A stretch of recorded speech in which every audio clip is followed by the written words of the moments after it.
And take a look at the East Regional. Been another exciting day over there, just wrapping up with Matt Fraser doing some work. But let's start off with the women's leaderboard.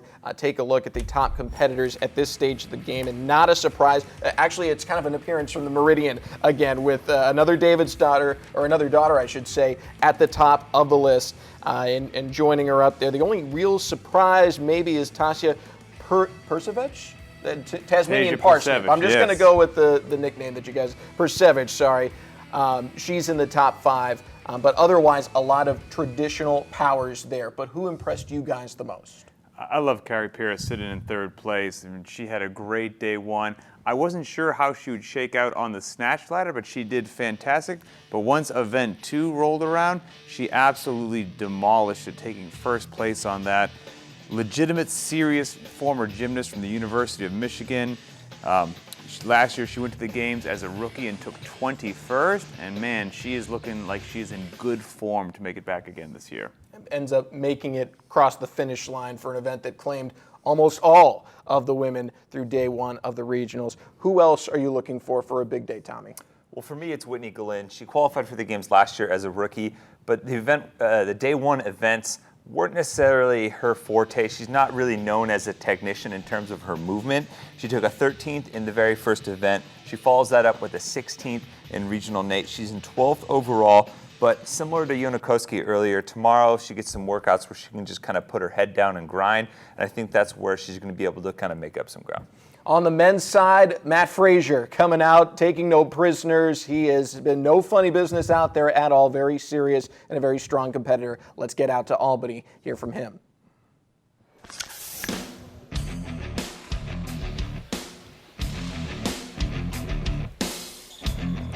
Thanks, guys, and welcome back to Albany, where in the men's side of the competition, here at the East Regional of the 2016 Reebok CrossFit Games, over the past couple of years, it's basically been Death, Taxes, and Matt Fraser, 2 for 2 on day number 1, only the 3rd athlete in the world to accomplish that. And we expected him to do well in day 1, but we just heard from him. He didn't really expect to do as well. Day 1 was going to be his worst day, is what he told his family and friends at home. And that's scary when on the first event, he sets an event record. What is to come tomorrow? Yeah, and after event number 1, 2 wins, 200 points out of a possible 200 for Matt Fraser, who was absolutely dominant today. He was so strong on that snatch ladder. He really just worked his own speed, his own pace. Every snatch looked better than the next one, or better than the last one. His form is impeccable, and he was thrilled to take that one. But really, then you completely switch the event, switch the movements to gymnastics, and really, his pacing was perfect. He stayed in his own game, stuck to the game plan, even when other people around him were passing him, were ahead of him. He ripped through all the handstand push-ups, and really, it was his proper pacing on that one. It just shows his just wide array of his talents and his abilities. Really strong in both events.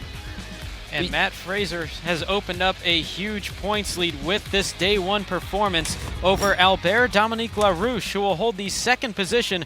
35 points already, the gap between 1st and 2nd, but that 5th and final qualifying position after 1 day of 3, currently held by Spencer Hendel, who has moved up the leaderboard from his open position after a strong first day. Great day for Spencer. He should be really proud of that. So 1 day in the books here in Albany, New York. 2 days of competition remain as we get ready for Separation Saturday. 300 points available in the 3 events that will take place tomorrow here in Albany. Let's get you caught up on all that went down. Basically, it was the Goodmanson show out there in Madrid. He goes out there, dominates the first 2 events, a couple of wins to set the day. Bjorgen's already answering the questions that we had on the men's side of the house. Sarah making a statement on the women's, so an exciting day 1. 2 big names holding court on the individual side. You know, the top 3 teams from the Open are the top 3 teams after day number 1, so things are kind of going as Things planned. are right in the world. Let's go ahead and take a look at the leaderboard after day 1 on the individual side for the men. It is Bjorgvin Karl Gudmundsson in first place, doubling up on first place finishes. Fellow top 5 from last year, Yonakoski on the wrong side of the red line right now. He is in 6th. Lucas Hogberg trying for his 3rd straight games. He is currently on the right side of that line in 5th place. Let's hear from our leader, though, BKG. How did this performance compare with your practice? It's not my best try, but I've done it in like 7:25, but 7:39 is pretty good. The crowd is amazing. Yeah, the last time you were here was for the Invitational. How's it feel to be back in Madrid? It's pretty nice. Like the venue is great. It's huge. Warm-up area much better than. It's fine. All right, you had a fantastic year last year. What's your goal for the regional this year? For the regionals or the games? Tell me both. First place. For both. Both. All right, looking forward to you performing. Can't be doing any better in a regional than Bjorgvin Carl Gudmundsson has gone. Wins in back-to-back events, guys. Bjorgvin, again, after his finish last year at the games, we just wanted to see what was this kid capable of, and he is mopping it up. Day one of competition. We wondered, how is his strength going to be? Well, he finishes the snatch ladder, not just finishes, takes first place, looks great on the heaviest barbell, comes across at 7:39, and then, then follows it up by finishing event number 2, regional Nate. Good with the strict gymnastics, good with the heavy barbell, and he just looks like he's going to just march with that expressionless face into Carson, California, in a just true European, cold, calculated fashion, get himself right back on the podium. Winning regional or being on your way to winning regional is a great thing, but really the name of the game here in these regional weekends is finish in the top 5, make your way to Carson. Tommy, who else impressed in that realm? Well, for me, is guy Lucas Esslinger. He was actually in our pre-show leading up to this. He was a guy I picked as a dark horse to be a possible rookie qualifier. Comes out swinging in event number 1, just a few seconds behind Bjorgvin, takes second overall. The next finish, regional Nate, no problem, top 10. Good way to start your regional weekend if you want to make your first games. All right, so the men certainly making some big moves on day 1. I'm here filling in the Bay Area for Sean Woodland, but you're not through with him. Don't worry. He's out there on assignment in Madrid, and he's got your recap on the women and the team events. Thanks, guys. Day 1 of the 2016 Meridian Regional is in the books, and Mads, there were some surprises. We'll talk about those in a second, but we did have some things that went as expected.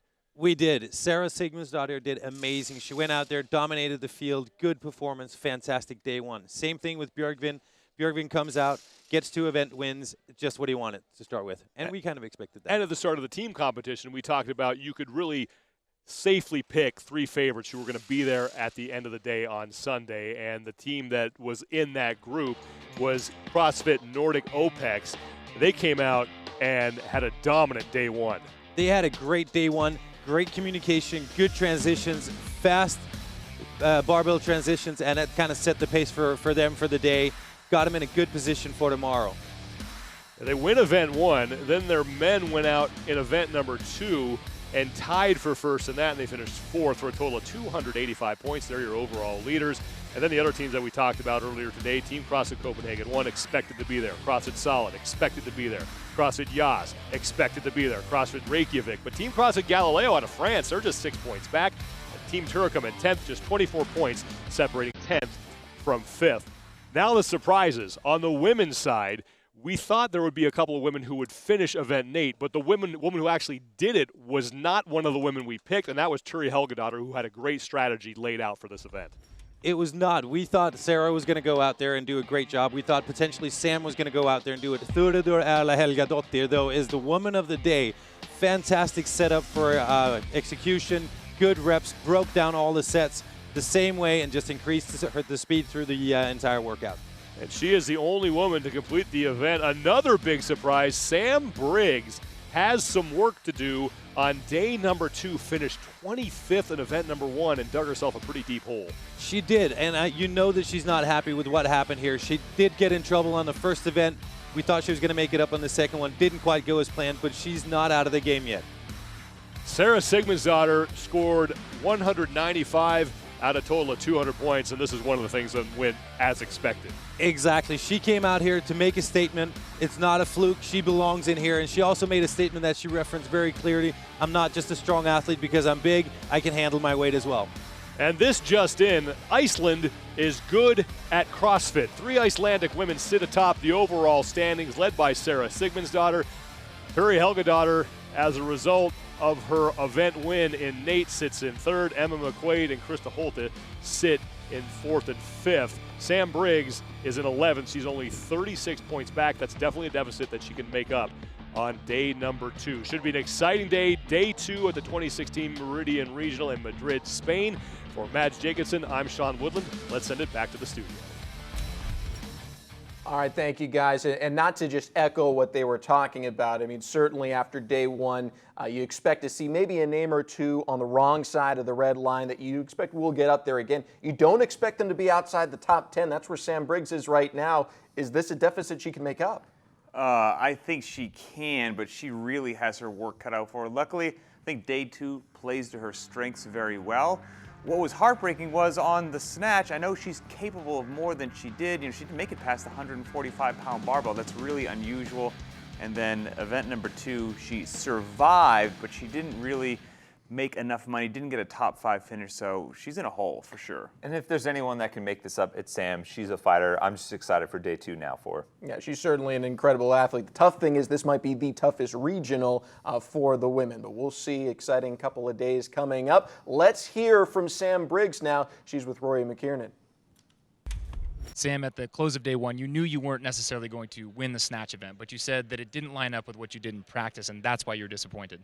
Yeah, that's right. I mean, I don't think anybody was putting money on me to win that event, but I've been working hard on it, and I just feel a little bit disappointed because that performance doesn't represent what I'm capable of, but it's done now. And when we came back, event number 2, you had trouble in that one as well, but that was not expected. What went on in event number 2? No, for me, I was kind of expecting that. I've just been having some trouble with my right elbow, so getting the full extension is difficult. So every time that I tried to go a little bit faster, I was getting no rep just for the full extension. So some of your training partners gave you a hard time, and they said they were actually excited you didn't do well on day 1. Tell us why they said that. Yeah, they said it just means that I'm going to go crazy now. And that's what they want to see. So. They didn't come to see a safe Sam Briggs. They came to see a crazy Sam Briggs. They want to see me go full throttle tomorrow.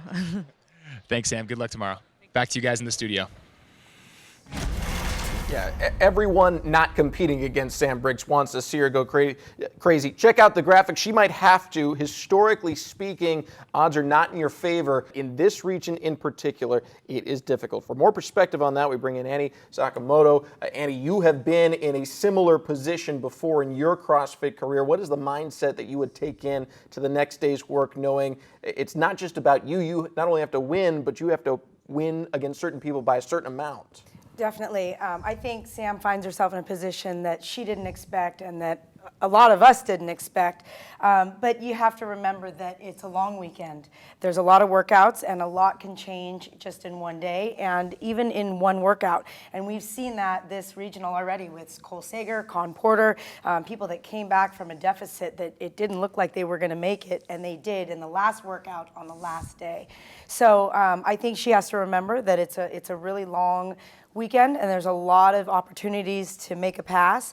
And you know, the next couple of workouts coming up are kind of the more gritty workouts. They're engine workouts, and that is Sam Briggs. She is willing to go darker, deeper than a lot of us are. So I think as long as she's willing to go there, she'll make it. Well, her task of trying to make up that ground, something we'll definitely be watching for tomorrow from the Meridian region. We're watching for someone else who has some ground to make up in the men's competition there, although Tommy, not nearly as much ground. Yonakoski, though, still not in the top 5 right now. Yeah, right outside the top 5, but if I'm him, I'm walking away with a positive after day number 1, taking a 9th in that very first event, being able to finish that snatch ladder when the 265 listed snatch was at or above his listed PR prior to this event. Then he goes off another top 10 finish in regional Nate. It's very similar to Sam. He's gonna love these like nitty gritty type workouts where you just get to kind of push your engine to the red line. And I think he'll just be just fine and move back into the top 5. All right, now if you've been keeping track with us all day in Columbus, keep in mind, set the alarm clock very early so you're up for all that great action out there in the Meridian Regional. Or you just keep on track with us. We'll be up early and watching it for you right here from headquarters. Let's go to the Central Regional now and take a look at the leaderboard here for the women. It was a very exciting first day. We've had a lot of ups and downs, but consistency pays in CrossFit. And as you look, the 4 women on top all had 2 top 10 finishes in their first 2 events. Nicole Holcomb and Sheila Barden both were tied for first in event number 2. Someone who was ahead after 1 event, though, Brooke Wells, drops all the way down to 11. And along with her, Julie Fauché, Elizabeth Akinwale, they're all 3 outside the top 10. They're not in the final heat right now, so a lot of ground to make up. Yeah, I mean, I'm not surprised that they struggled in a couple of these events. Julie obviously not focusing on it. Elizabeth and Brooke Wells struggling on the second event, but they can definitely make up the ground. There's enough time, enough workouts. And Sheila Barden was someone that you were interested in watching specifically. Annie, what is she doing right as we head into moving day in this regional? Well, Sheila, I wasn't surprised with her Nate finish. I definitely expected something like that from her. Her size really plays to Nate. But what was so impressive to me was her finish on the snatch ladder. She was the only gal out there in her heat at the end at that 165 or 175 bar. She only missed by 2 snatches. So I think she had a really impressive first day. Tomorrow, it does switch more to a motor kind of test, and so it'll be interesting to see where she ends up after tomorrow. Well, Sheila, again, she was a monster after that second event. More of a mouse-like effort in terms of this competition, though, was our leader after event 1. Brooke Wells falls way down the charts with a finish that's closer to the 30s. Yeah, a 32nd place finish in Regional Nate, and honestly, it didn't really come up as much as of a surprise. She posted on social media earlier her struggles with strict muscle-ups, and they came out early in this event. She barely got through 3 rounds, and really looking forward to day 2. She needs a bunch of top 5 finishes. Looking at the programming, but wall balls, she should be fine, but how's she going to handle the big chunk of pull-ups? Don't know how she is at pistols with high reps, so a couple of question marks, and she needs some good performances. Well, we've seen that she can put up some great performances. She's capable of winning this regional in terms of specific events, and she might have to. You look at historically, it has been done. Athletes have made it to the games despite finishing in the 30s in a particular event, even as far down as 36th. So it can be done, although it is not necessarily a position that you want to be in at this stage of the game. Right now, we want to take a look at the men who are in the right spots, the wrong spots. Let's get you back to Columbus for an update, a recap on day 1 in the men's competition.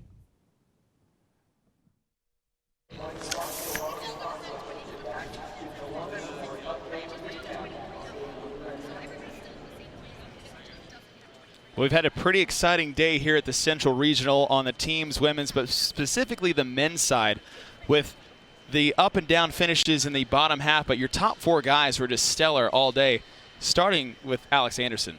Alex Anderson, he just came to play this weekend. What an amazing performance over the 2 events that we've seen him on.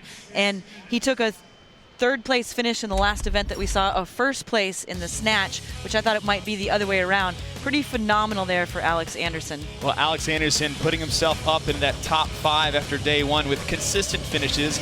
But another athlete we'd like to talk about sitting up there neck and neck with him, who was actually in that 3rd heat today, was Will Morad.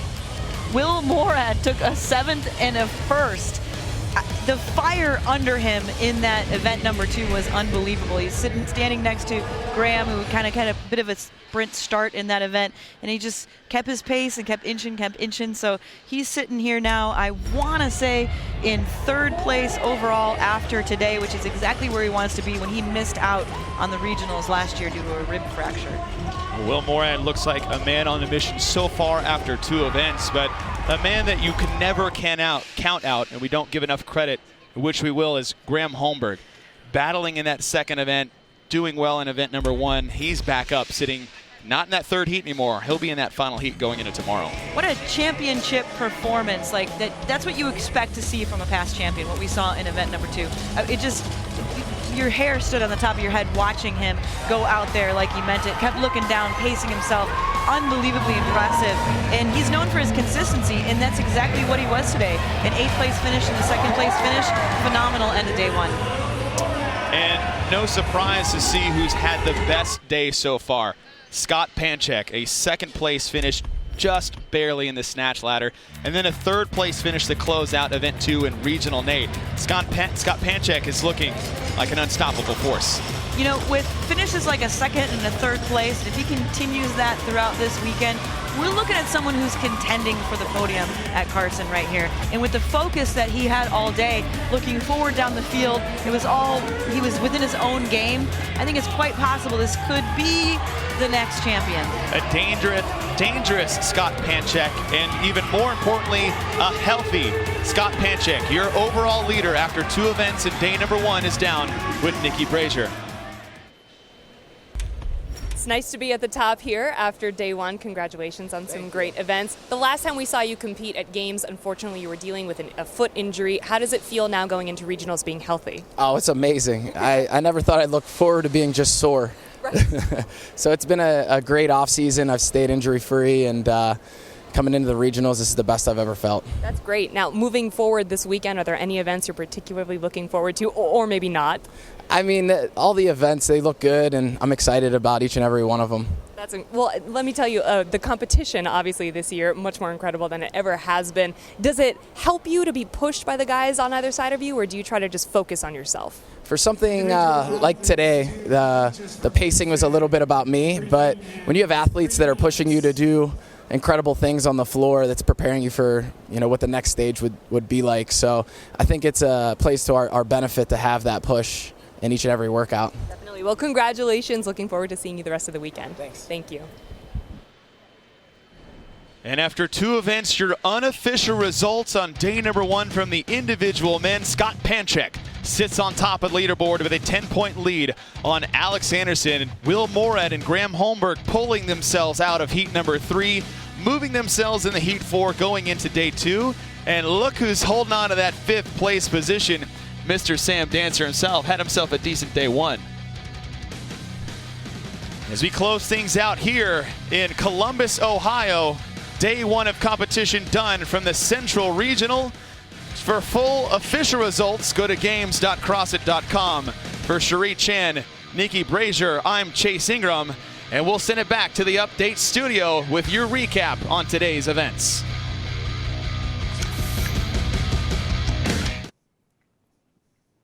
All right, thank you guys. And when you look at the top of the leaderboard in the Central, not necessarily a lot of surprising names, but one that is not in the top 10 is a surprise to us because, quite honestly, this is a games competitor from last year who we thought would at the very least be in closer contention than he is right now. Nicholas Uranker, we saw what Sam Briggs has to do to come back and some other athletes from bad performances.